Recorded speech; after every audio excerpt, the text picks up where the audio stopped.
Hello दोस्तों, आप सभी को स्वागत है अपने यूट्यूब चैनल इनर क्लासेज में। मैं नीतीश कुमार। अभी हम सब पिछले वीडियो में जो बात कर रहे थे 2016 का मैथ है ना, सेट 1 सेट 2 करके आपको बताया था। उसमें कुछ बच्चों को कमेंट आ रहा था कि सर अभी तक हम सब स्टैटिक्स को नहीं पढ़े हैं, है ना। तो आइए हम इस वीडियो में स्टैटिक्स शुरू करते हैं, जिसे हम हिंदी में संख्यिकी भी कहते हैं। और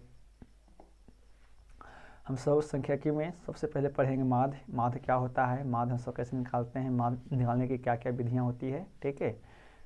तो हम सब सीखते हैं माध्य के बारे में, है ना।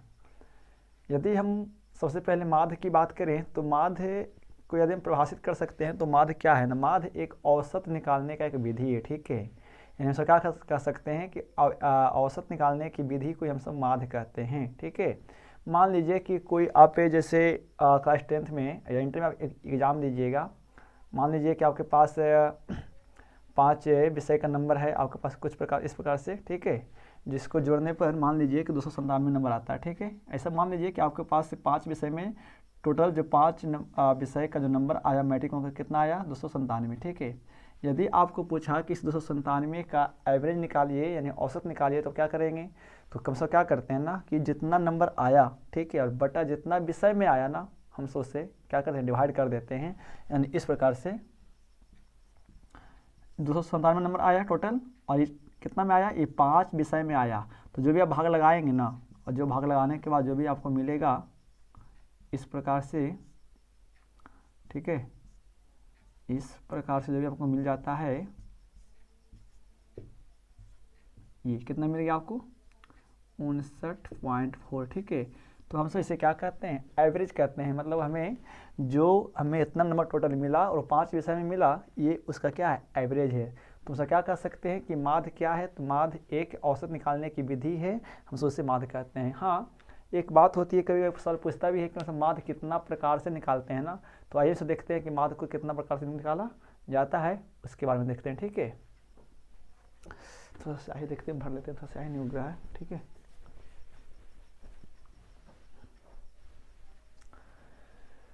तो ये तो हो गया आपका माध्य क्या है। माध्य एक औसत निकालने की विधि होती है, माध्य कहते हैं। हम सब माध्य को इंग्लिश में मेन कहते हैं, ठीक है। तो माध्य निकालने का 3 विधि होता है, ठीक है। एक होता है क्या, एक होता है प्रत्यक्ष विधि, एक होता है प्रत्यक्ष विधि, एक होता है पग विचलन विधि, ठीक है, और एक होता है कल्पित माध्य विधि, ठीक है। यानी हम सब क्या करते हैं कि हम सब माध्य को हम सब 3 प्रकार से निकालते हैं, क्या क्या। पहला प्रत्यक्ष विधि, दूसरा क्या है पग विचलन विधि, और तीसरा क्या है कल्पित माध्य विधि, ठीक है। हाँ, कई कई सवाल में आता है कि इनमें से सबसे उपयुक्त जो माध्य निकालने का विधि वो कौन है। तो याद रखेंगे, सबसे जो उपयुक्त विधि है, मतलब सबसे अच्छा जो विधि है माध्य निकालने का, वो क्या है, प्रत्यक्ष विधि होता है, ठीक है। तो ये तो हो गया माध्य क्या होता है, हम माध्य कैसे निकालते हैं। तो आइए समझते हैं कि मतलब माध्य को कैसे निकाला जाता है, ठीक है।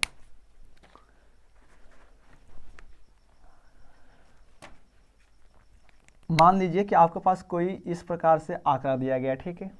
कोई ऐसा आंकड़ा है आपके पास 2 3 4 5 6 7, ठीक है। हम सब इसे क्या कहते हैं ना, आंकड़ा कहते हैं। अब आप सब क्लास 7 में 8 में पढ़ चुके होंगे हम सब आंकड़ा कैसे कहते हैं, ठीक है। तो ये आपको मान लीजिए आंकड़ा दिया है। हाँ, हम सब इसको क्या मानते हैं कि हम सब इस आंकड़ा को x मान लिए, x2 मान लिए, x3 मान लिए, इसे x4, इसे x5, इसे x6, ठीक है, मान लीजिए इस प्रकार से। तो यदि हमें इसका निकालना होगा औसत ना, तो उसका क्या करेंगे, इस प्रकार से करेंगे क्या, x1 plus x2 plus x3 plus x4 plus x5 बटा क्या करते हैं हम सब, है ना, xn कर देते हैं। xn का मतलब क्या होता है, इस कुल x की संख्या, ठीक है। कुल x की संख्या कितना होना चाहिए हम सब वो करते हैं। तो देखिए क्या होगा, x1 कितना 2 प्लस x2 कितना 3 प्लस x3 कितना 4, x4 कितना 5, x6 कितना आपका, है ना, x1 x2 x3 x4 x5 x6, x1 2 हो गया, x1 2, x2 3, x3 4, x4 5, x5 6 और x6 क्या है आपका 7 ऐसा दिया गया है। अब बटा xn का मतलब होता है ना कुल आंकड़ा की संख्या, तो 1 2 3 4 5 6, ठीक है। अब इस सब जो जोड़िएगा, तो जोड़ने के बाद करने का अर्थ है कि देखिए हम इसे यहाँ जोड़ते हैं, 3 2 5 5 4 9 9 5 14 14 और 6 20 7 27, ठीक है, बटा 6। और जो भी अब भाग लगाकर जो भी आएंगे ना हम सबसे क्या कहते हैं, माध्य करते हैं, ठीक है। तो ये तो हो गया क्या, तो हम सब क्या बोल सकते हैं कि माध्य बराबर जो फार्मूला निकालने का होता है वो क्या होता है, वो जानिए, वो होता है क्या, कुल संख्याओं का योग, है ना, कुल संख्याओं का योग बटा कुल संख्या, ठीक है। तो हम सब क्या करते हैं कि जब सवाल ऑब्जेक्टिव आपको आएगा तो उसका क्या करते हैं कि माध्य निकाल, जब हमको कोई आंकड़ा दिया रहे और आपका उसका माध्य निकालने के लिए बोलेगा तो क्या करेंगे, कुल संख्याओं का योग बटा कुल संख्या करेंगे और जो भी आप उसका भाग लगा कर आएगा वो आपका माध्य आ जाएगा। तो ये हो गया माध्य निकालने का तरीका। और भी ऐसे माध्य कई प्रकार से निकालते हैं, लेकिन यहाँ पे हम सब जो सीखेंगे, है ना, सवाल करना सीखेंगे, क्योंकि आपके पास जो बोर्ड एग्जाम तैयारी करवा रहे हैं आपको, है ना, तो उतना आपको समय नहीं है, ठीक है। लेकिन यहाँ याद रखेंगे ना कि आंकड़ा आपको दिया रहेगा और माध्य जो निकालना होगा हम सबसे क्या करेंगे, कुल संख्याओं का योग बटा कुल संख्या करते हैं, ठीक है। और माध्य में हम सब जोड़ने के लिए, कुल संख्याओं को जोड़ने के लिए ना हम सब एक चिन्ह का प्रयोग करते हैं, तो जिसे समेंशन कहते हैं, या हम सब उसको हिंदी में सिग्मा भी कहते हैं, ठीक है। मान लीजिए जैसे आपको देखिए कि आप अभी जो माध्य निकाले, क्या वो आप माध्य क्या निकाले जी, आप माध्य निकाले क्या कि x1 plus x2 plus x3 plus x4 plus x5 और बटा क्या करते हो, xn करते हैं, ठीक है। यदि मान लीजिए कि यदि ये तो आंकड़ा 5 व 6 को दिया रहे और आपके पास बहुत लंबा आंकड़ा दिया रहे और उसका औसत निकालने के लिए बोले तो क्या करेंगे, ऐसा लिखेंगे ना तो बहुत टाइम लग जाएगा, ठीक है। इसीलिए हम सब इसको शॉर्ट में जब लिखते हैं ना, तो देखिए हम सब इसे शॉर्ट में क्या लिखते हो जानिए कि लंबा विधि से बचने के लिए क्या करते हैं, इस प्रकार से एक सिग्मा जो चिन्ह होता है, ठीक है, इस्तेमाल करते हैं। और ये जो x होता है ना, यहाँ पर से क्या करते हैं, i बराबर 1 और ये n का मतलब क्या हुआ ना कि जे 1 से लेकर के कहाँ तक, n तक x का मान जो होगा, और ये क्या हो जाएगा आपका सिग्मा x n हो जाएगा, ठीक है। ये भी आपका क्या हो जाएगा i ये क्या हो जाएगा n। तो हमसे इसको इस प्रकार से करते हैं, ठीक है। तो हमसे क्या कर सकते हैं कि इसको आप i n छोड़ दीजिए ना, तो क्या है सिग्मा x बटा सिग्मा x, ठीक है। मतलब जहाँ ये एक्स एन होगा, है ना, जहाँ ये एक्स एन है क्या है, मतलब कुल संख्याओं का योग। सिग्मा का मतलब ही होता है जोड़ना, ठीक है। इसीलिए हम उसको जोड़ को बार रिपीटेशन नहीं करने के लिए क्या करते हैं, सब उसको सिग्मा का इस्तेमाल कर देते हैं ताकि उसका अर्थ वो हो जाता है, मतलब समेंशन एक्स बटा समेंशन एक्स एन, ठीक है। तो ये होता है। अब यदि हम सवाल की बात करें, ठीक है, यदि हम सवाल की बात करें तो ये तो हुआ किसको जो आंकड़ा दिया है, केवल आपको ना आंकड़ा दिया जाता है उसका माध्य, ठीक है। लेकिन आपको जब एक वर्ग अंतराल का जो माध्य दिया रहे और वर्ग अंतराल में एक आपको आंकड़ा दिया रहे और उसकी बारंबारता दिया रहता है, तो आप जो उसका जो सिग्मा माध्य निकालेंगे उसके लिए फॉर्मूला क्या होता है, सिग्मा एफ एक्स बटा सिग्मा एफ, ठीक है। ऐसे आपको बताते हैं ना कि आप किस प्रकार से निकालेंगे, यानी जब वर्ग अंतराल और बारंबारता के साथ माध्य निकालने के बोलता है तो उसका एक अपना फॉर्मूला क्या होता है, सिग्मा एफ एक्स बटा सिग्मा एफ, ठीक है। ये होता है माध्य बराबर। ये तो है, कहने का अर्थ है ना कि ये सद विधि है, ठीक है। माध्य का क्या है, सद विधि है। जो ये सवाल आएगा ऑब्जेक्टिव में तो क्या करेंगे कि कुल संख्याओं का योग बटा कुल संख्या, लेकिन जब आपको बनाने के लिए सवाल आएगा तो उसमें आपको क्या देगा, बारंबारता भी दे देगा और वर्ग अंतराल भी आपको दे देगा, ठीक है। और उसका बनाना है आपको माध्य, ठीक है। तो देखिए हम सब यहाँ आते हैं और सीखते हैं सवाल को कैसे माध्य को बनाया जाता है। और हाँ, सांख्यिकी से सवाल में हमेशा माध्य और बहुलक सवाल आते रहते हैं, ठीक है। तो सर एक दो सवाल इसमें देख लेते हैं, ठीक है, आप सीख जाइएगा करने के लिए। इस ध्यान से देखिएगा और वीडियो अच्छा लगे तो अपने मित्रों को शेयर कीजिएगा, ठीक है। और चैनल पर नए हैं तो सब्सक्राइब कर देंगे।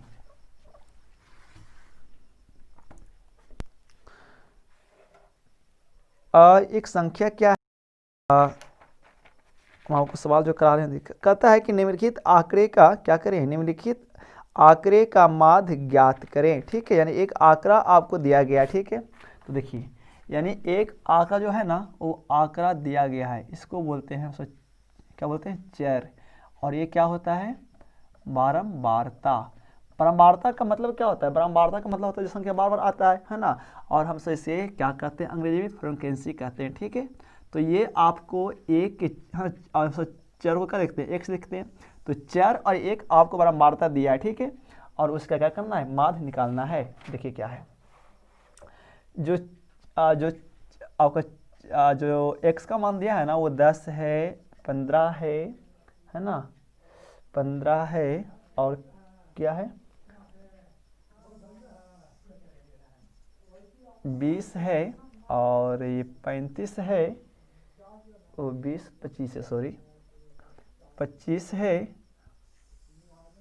और ये आपका क्या है 30 है, ठीक है। तो ये हो गया आपका क्या x, और बारंबारता जो दिया गया है ना वो क्या है 5, 10, 7, 8 और ये 2, ठीक है। तो ये अब दिया गया है, करने करते। तो देखिए हम सब यदि हम इसको समझे ना तो क्या होता है ना कि जो चार संख्या इसका मतलब जो ये जो 10 है, ये 10 कितना बार आया है जी? 5 बार आया है, ठीक है। ये 15 जो कितना बार आया है? 10 बार आया है। ये 20 जो आया है जो 7 बार आया है, ठीक है। ये 25 जो है वो 8 बार आया है, ठीक है। और जो 30 है ना ये 2 बार आया है, ठीक है। तो हम सब जब इसकी माध्य निकालते हैं तो इसका क्या होता है कि हमें माध्य निकालने के लिए क्या होता है, देखिए माध्य निकालने के लिए आपको क्या चाहिए? एफ एक्स चाहिए ना, यानी एफ गुना एक्स, ठीक है। इसको गुना कर देंगे इस प्रकार से, ठीक है। यानी आप इसका एफ एक्स जब निकालिएगा तो क्या हो जाएगा? देखिए एफ एक्स मतलब क्या होता है? गुना होता है। तो 10 25 गुना करना है, 10 25 50, 15 का 150, 20 सत्ते 140, 25 80 के 200, और 30 दूनी का 60, ठीक है। यानी हम आपको भी क्या बताया ना कि जब आंकड़ा के साथ में बारंबारता के साथ जब माध्य निकालने के लिए बोलेगा तो उसका एक क्या होता है? एक अपना फार्मूला होता है, समेंशन एफ एक्स बटा समेंशन एफ, ठीक है। तो देखिए अब हमें यहाँ दो चीज चाहिए ना, एक समेंशन एफ एक्स मतलब एफ एक्स कितना जोड़ का आएगा, ठीक है। तो इसको इसका जब जोड़ लेते हैं, ठीक है।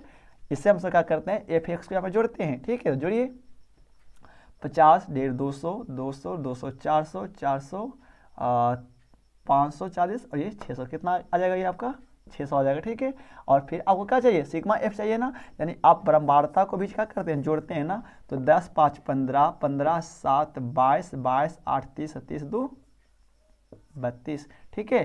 तो यानी आपको जो माध्य चाहिए वो क्या होता है? सिग्मा एफ एक्स बटा सिग्मा एफ। तो सिग्मा एफ एक्स कितना है जी? 600, और सिग्मा एफ कितना है?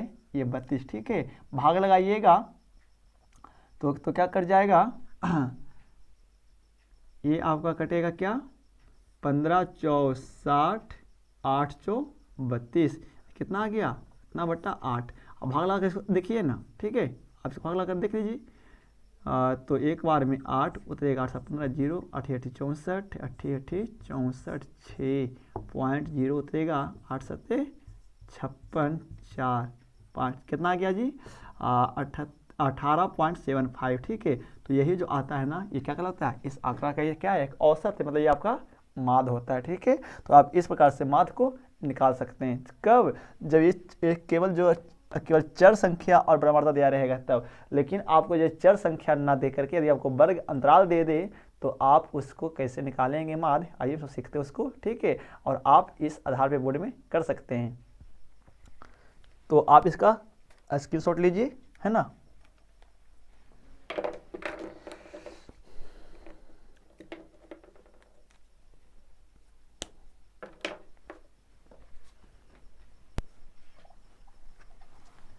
हाँ, आपको केवल यदि आंकड़ा दिया रहे कि भाई 4 5 6 7 4 5 है ना, का क्या करें? माध्य निकालें, तो इसका एक अपना फॉर्मूला बताया वो क्या कि कुल संख्याओं का योग बटा कुल संख्या कर लेंगे आप। तो ये तो हो गया कि जब वर्ग बारंबारता आपको केवल वर्ग अंतराल में दिया रहेगा। तो यदि आपको बारंबारता वर्ग अंतराल में दिया रहे और बारंबारता के साथ रहे, है ना, आंकड़ा, तो आप उसका माध्य कैसे निकालेंगे वो जानिए। तो हम सब अभी जो आपको बताए क्या माध्य, वो क्या था? चर संख्या था और बारंबारता था। लेकिन आपको उस समय में वर्ग अंतराल पता नहीं था। तो वर्ग अंतराल जब दिया रहेगा तो इसका माध्य जो हम निकालते हैं उसमें से क्या करते हैं? पहले एक्स लाते हैं। एक्स क्या होता है बताएंगे? वर्ग चिन्ह होता है ना। और सब वर्ग चिन्ह को कैसे निकालते हैं उसके लिए देखिए। तो सबसे पहले यदि बात कर लें तो एक सवाल देखते हैं क्या, एक सवाल देखिए जो आपका जो सवाल दिया गया है, ठीक है। आइए सवाल को लेके आते हैं।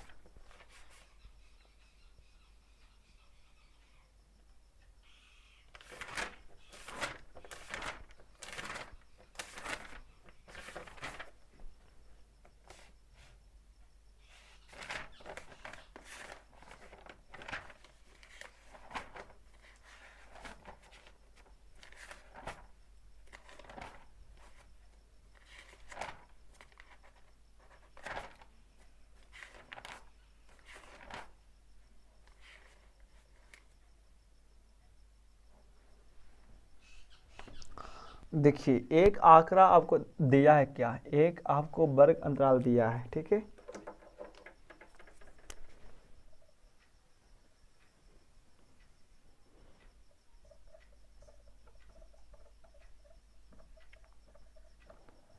और एक बारंबारता, इसे लिखते हैं, ये आपको दिया है, ठीक है। ये दो चीज आपको दिया गया है, यहाँ पे वर्ग अंतराल और बारंबारता दिया गया है।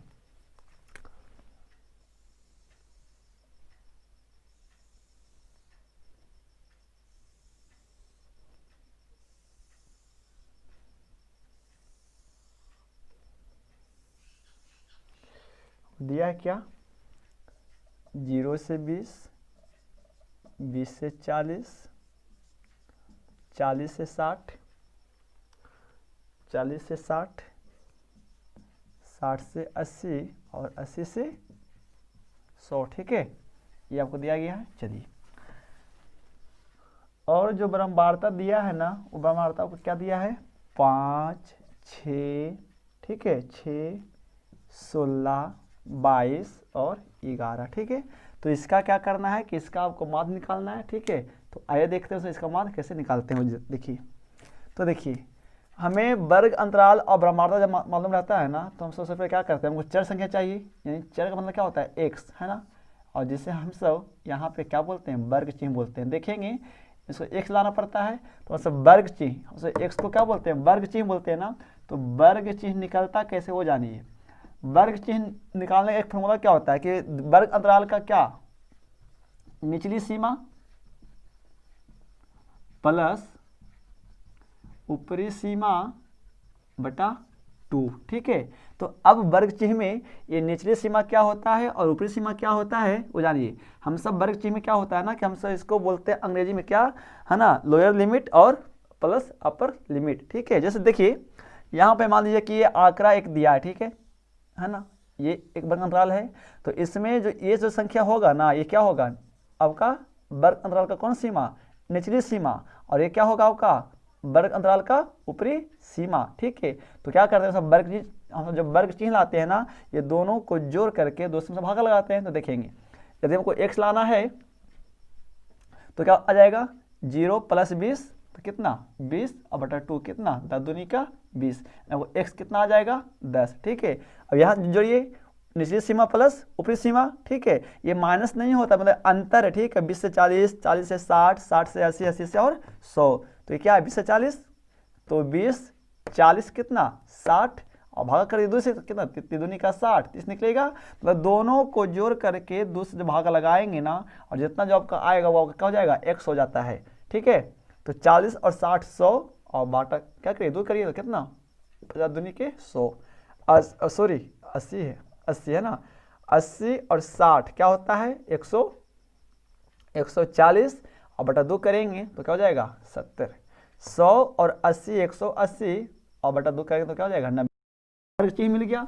और आपको अभी यहाँ पर क्या चाहिए, देखिए जब आप माध्य जो निकालते हैं ना, तो उसमें आपको उसमें क्या चाहिए, एफ एक्स चाहिए ना। तो एफ तो है, एक्स तो है, लेकिन आपको एफ एक्स पता नहीं है। तो आपको यहाँ से क्या करना पड़ेगा, फिर आपको यहाँ से एफ एक्स लाना पड़ेगा। तो एफ एक्स का मतलब क्या, दोनों का गुना ना, तो आइए गुना कर लेते हैं। 10 × 5 = 50, 60 × 3 = 180, 16 × 5 = 80, 800, और 22 × 7 = 54 से यानी 1540, 11 99 990, ठीक है। तो अब क्या करते हैं, यानी हम सब अब जो हम सब अब देखिए, हम सब यहाँ क्या करते हैं, पहले ब्रह्मांडता को जोड़ते हैं ना, यानी समेंशन एफ कर लेते हैं, तो क्या होगा 15 6 11 11 11 22 22 44 44 6 50 10 60, ठीक है। ये जोड़ेंगे सिग्मा एफ, और हम यहाँ क्या करते हैं सिग्मा एफ एक्स भी जोड़ते हैं। आप यहाँ भी जोड़ सकते हैं, ठीक है, कोई दिक्कत नहीं होगा। तो देखिए क्या हो जाएगा यानी 800 और 1540, ठीक है, 800 8 5 13, यानी यहाँ क्या हो जाएगा 8 5 13 230 और 800 और 1540 और 990, 0 के 0 9 4 13 13 3 16 के 6 हाथ में 1 1 9 5 14 14 2 2 16 8 24 1 25 के 5 हाथ में 2 और 1 2 3, कितना आ गया जी 3560, ठीक है। थोड़ा सा आप देख लेंगे, थोड़ा सा है ना कैलकुलेशन में थोड़ा सा गलती हो सकता है। तो ये आ गया सिग्मा एफ एक्स और क्या सिग्मा एफ। अब आपको क्या लाना है, माध्य लाना है। तो माध्य का फॉर्मूला क्या होता है, सिग्मा एफ एक्स बटा सिग्मा एफ, ठीक है। तो सिग्मा एफ एक्स बटा सिग्मा एफ में क्या आएगा, तो सिग्मा एफ एक्स कितना है 3560, है ना, और बटा सिग्मा एफ कितना है 60, ठीक है। तो आप इस प्रकार से जब भाग लगाएंगे, है ना, और भाग लगाकर जो भी आपका आएगा वो आपका क्या हो जाएगा, माध्य हो जाएगा। तो हम सब आप इस प्रकार से माध्य को निकाल सकते हैं संख्याकी में, ठीक है। तो ये हो गया माध्य के बारे में। आप इस आधार पे पूरे सवाल को कर सकते हैं। तो हमें उम्मीद होगा कि जाकर आप सवाल को करेंगे, ठीक है। और वीडियो अच्छा लगे तो इसको शेयर कर देंगे और चैनल को सब्सक्राइब कर देंगे। तो थैंक्स फॉर वॉचिंग, जुड़े रहिए क्लासेस के साथ, है ना। कल हम आपको मिलते हैं नेक्स्ट वीडियो में बहुलक और माध्य क्या होता है उसके बारे में, ठीक है। तो उम्मीद होगा कि क्लास आपको अच्छा लगा होगा, है ना। तो अपने मित्रों को शेयर करें और चैनल पर नए हैं तो सब्सक्राइब कर दें। तो थैंक्स फॉर वॉचिंग, बन रहिए इन क्लासेस के साथ।